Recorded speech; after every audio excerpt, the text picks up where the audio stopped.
Il était une fois, dans un pays baigné de soleil et de rire, un village d'une beauté si remarquable qu'il semblait tout droit sorti d'un tableau. C'était le village natal du roi Goma, un souverain aimé de tous pour sa sagesse autant que sa bonté. Son cœur généreux veillait au bonheur et à la sécurité de tous ses sujets. Le roi Goma avait une grande famille, avec 2 épouses. Sa première épouse, Ola, lui avait donné 3 filles, aussi gracieuses que le soleil levant, tandis que sa seconde épouse, Oma, lui avait donné 2 fils courageux, les futurs héritiers du trône. Les filles du roi, connues pour leur esprit espiègle, passaient leur journée à gambader pieds nus dans le village, riant et jouant sans souci. Elles se rendaient à la rivière, éclaboussaient l'eau, se salissaient les robes et s'ébouriffaient les cheveux, indifférentes aux normes de la royauté que certains voulaient leur imposer. Le comportement des princesses suscitait des murmures parmi les villageois. Certains les trouvaient trop indisciplinées, trop sauvages pour des membres de la famille royale. Leur mère, Ola, était préoccupée par leur comportement. Elle essayait souvent de les rappeler à l'ordre, leur rappelant qu'elles étaient des princesses et devaient agir en conséquence. Mais les princesses ne se laissaient pas influencer. Elles étaient déterminées à rester fidèles à elles-mêmes, convaincues que leur liberté valait plus que n'importe quelle couronne. Le village avait l'habitude d'organiser chaque année un festival, au cours duquel les fils du roi cherchaient des épouses. Les jeunes filles du village et d'ailleurs venaient vêtues de leurs plus beaux atours, espérant être choisies comme épouses par les princes.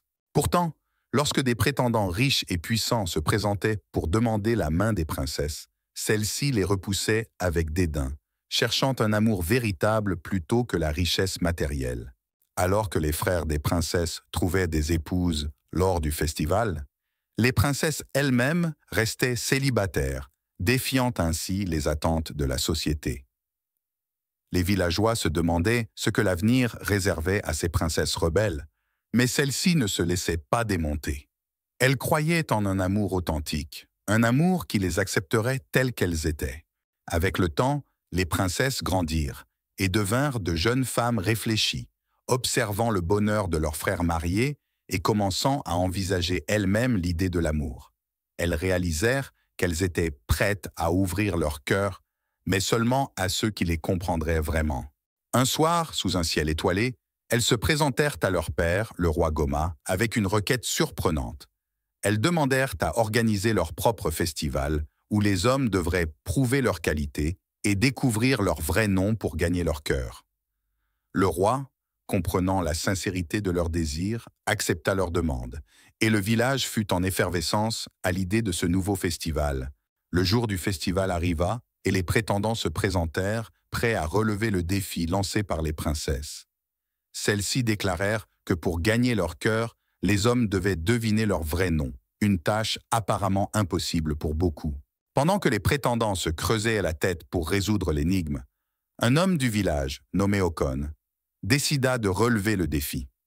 Il passa des jours à observer les princesses, à les suivre discrètement dans leurs activités, jusqu'à ce qu'un incident fortuit lui révèle leur vrai nom.